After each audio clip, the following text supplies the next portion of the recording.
Ang programang ito ay hatid sa inyo ng Air 21. Sagot ko, padala mo!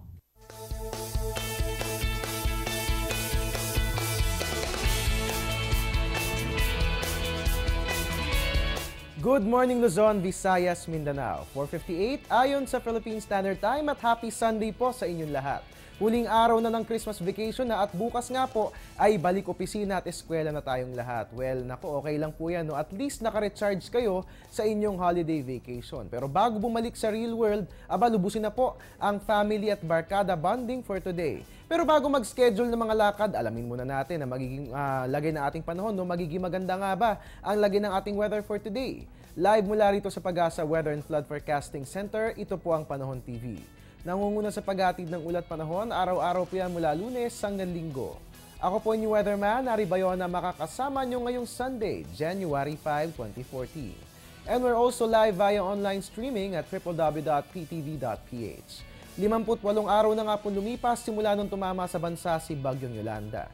Matindi ang epektong iniwan nito sa buhay at ari-arian ng ating mga kababayan pero hindi nawawala ang pag-asa sa ating mga kapwa na darating din ang araw na malalampasan natin ang lahat ng ito. At napag-uusapan pa rin si Bagyong Yolanda, atin ng silipin ng updates mula sa National Disaster Risk Reduction and Management Council o NDRRMC. Mahigit 6,000 katao na ang naideklarang patay habang mahigit sa 28,000 na ang sugatan. At mahigit 1,000 naman ang nawawala. Yan ay kaugnay pa rin ng pananalasa ni Bagyong Yolanda sa ating bansa. Sa kasalukuyan, umaabot na sa mahigit 3 milyong pamilya ang naapektuhan ng bagyo. Ito'y katumbas ng mahigit 16 na milyong katao.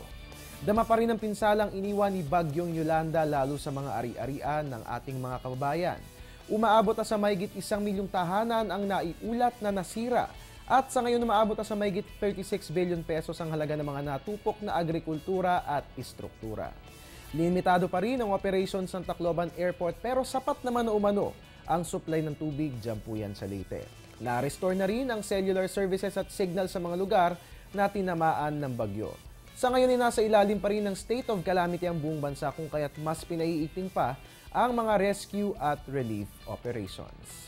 At mga kababayan, sa ating pagbabalik, alamin na po natin ang magigilagay ng ating panahon. No? Makakapag-schedule nga ba tayo ng ating mga lakad for today? Yan po nga ating aalamin sa pagbabalik ng Panahon TV.